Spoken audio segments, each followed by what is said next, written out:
Well, hello everyone, and welcome back to Radio Entrepreneurs. Boy, it's really nice to be back in my chair working again.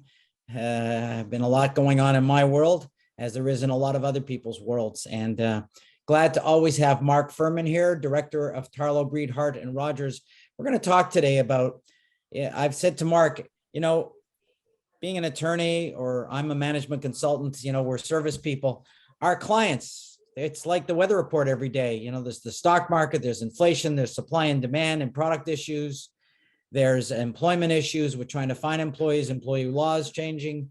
I would assume that the world of law, servicing the world of law, is a lot different than it was 10 years ago in terms of the pace of change when it comes to servicing, Mark.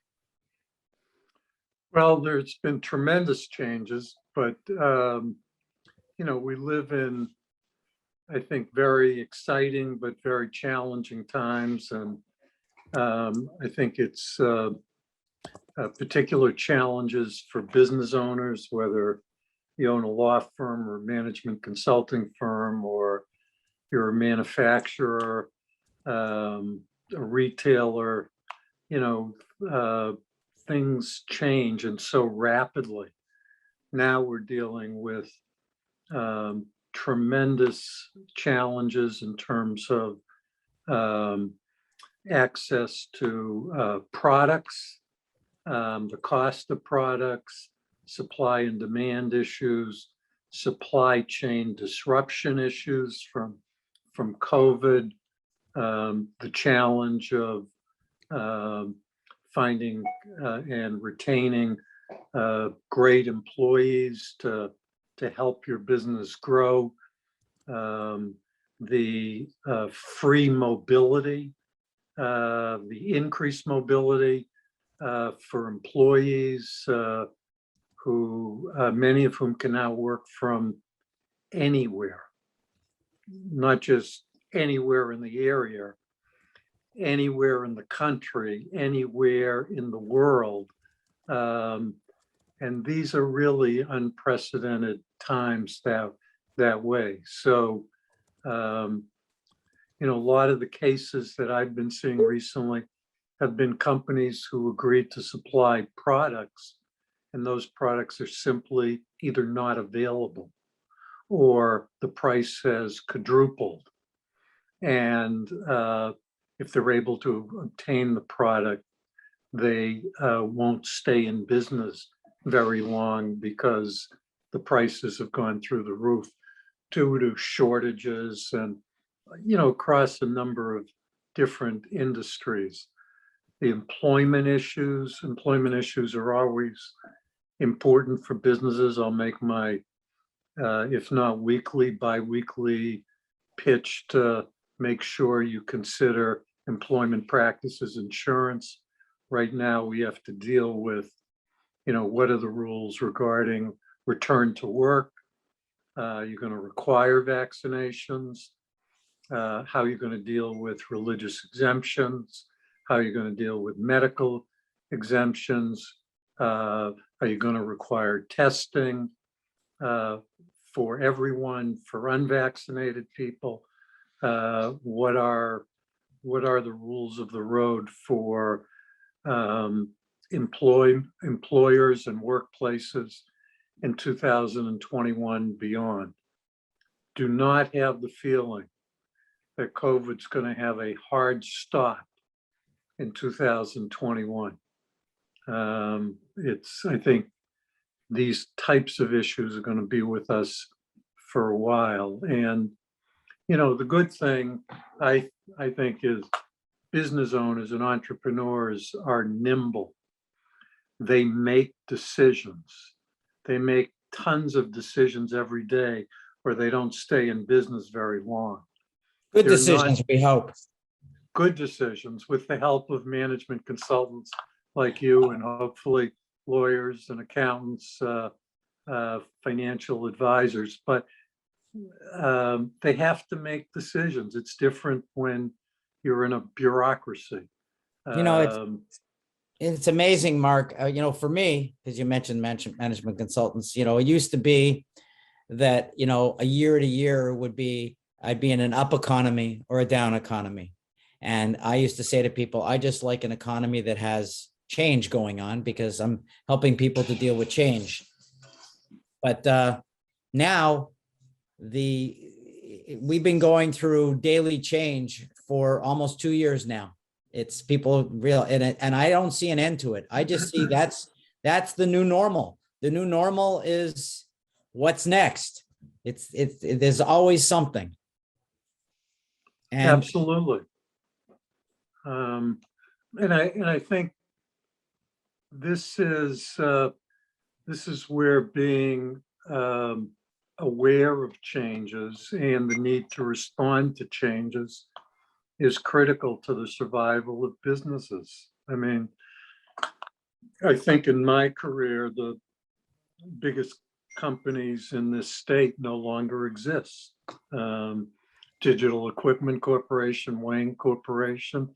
I mean, there's so many ways that new companies can innovate and challenge, what's worked in the past. What worked in the past doesn't necessarily mean it's going to work in the future. But so we all need to be nimble in our work life, and running a business is not easy, as you know, Jeffrey.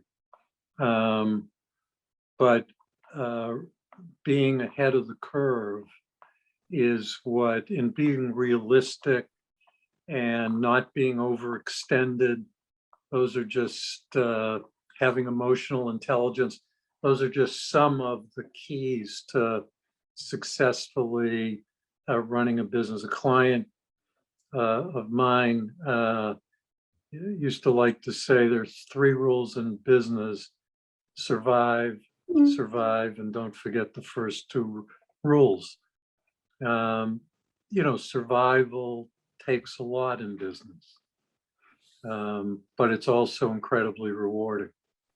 well, I think also for those who really like to learn and adapt, you're right, make good decisions. Don't think that they have all the answers themselves, and the way things were done in the past can't be the way things are necessarily done in the future. The rigidity is not necessarily going to help anyone survive. I'm just wondering, flipping the coin, when you look inside of a law firm, is a law firm different today than it was before? Well, I would say yes. Technology,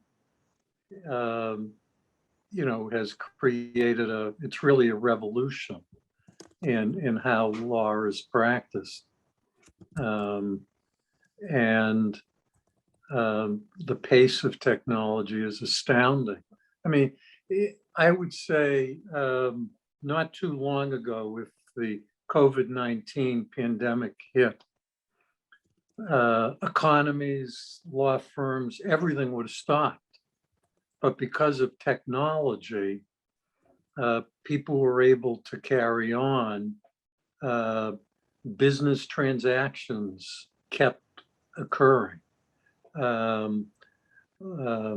Disputes got resolved, maybe not as fast, because there were times that the courts were closed, but the adoption of Zoom technology to courtroom proceedings, being able to handle so many non-jury matters effectively, remotely, has kept things going. We've closed all sorts of commercial real estate transactions, corporate transactions. Of course, people are acutely aware that everyone is eventually going to die, and there's always changing or potential changes in tax laws. So there's been opportunities for sophisticated estate planning. There's been some creative solutions to dealing with business disputes. As you know, I do a lot of that kind of work, disputes between companies, disputes between partners. There are people are taking advantage of mediation, which works well in remotely. Arbitration, there's no jury involved, and courts are now offering mini juries consisting of a few judges. So you have a judge, and then you have a few other judges who sit as jurors, and then traditional jury trials as well. So, we're moving the ball forward on cases. And I think the legal industry is just one area. I think throughout the economy, people have adjusted because of the revolution and technology. So I don't know, it's a very exciting time in many ways. It's always Not scary. boring. It's never It's boring. not boring. Right. It's not boring. One of the things I love about what I do is every case is different. It's another problem to be solved. I know you feel the same way with each client you take on, that it's not cookie cutter, and each situation is unique, and the solution has to be unique. And that's where I think having seasoned advisors who maybe have a little bit of wear on the tires, even if they're still incredibly handsome and beautiful and all of that, in their own minds at least, still are really important for all types of business. Well, I remember, when I started working in the 1970s, and my mentors would tell me about experience versus talent, and I was offended. And now that I've worked like you with hundreds of companies, and today I've had dozens of emails and texts, and I've already had 2 meetings, and I'm going off to new meetings. Each meeting and each text, each email presents a new situation, a new problem, a new opportunity. And you have to have, some, you said emotional intelligence, some talent and experience to be able to deal with these things calmly, with knowledge that you know how to deal with these things. So I agree with you. I think you bring a lot of wisdom and the perspective of the law to the business. If someone's looking for you at Tarlow, Breed, Hart, and Rodgers, how would they find you? I can be reached at 617-218-2025. That's my direct line. My email is mfurman, Furman, at TBHR-law.com. Oh, Mark, it's always a pleasure talking with you. And remind everybody, this was Mark Furman and is Mark Furman we're talking to. This is Radio Entrepreneurs, and we'll have more stories to follow.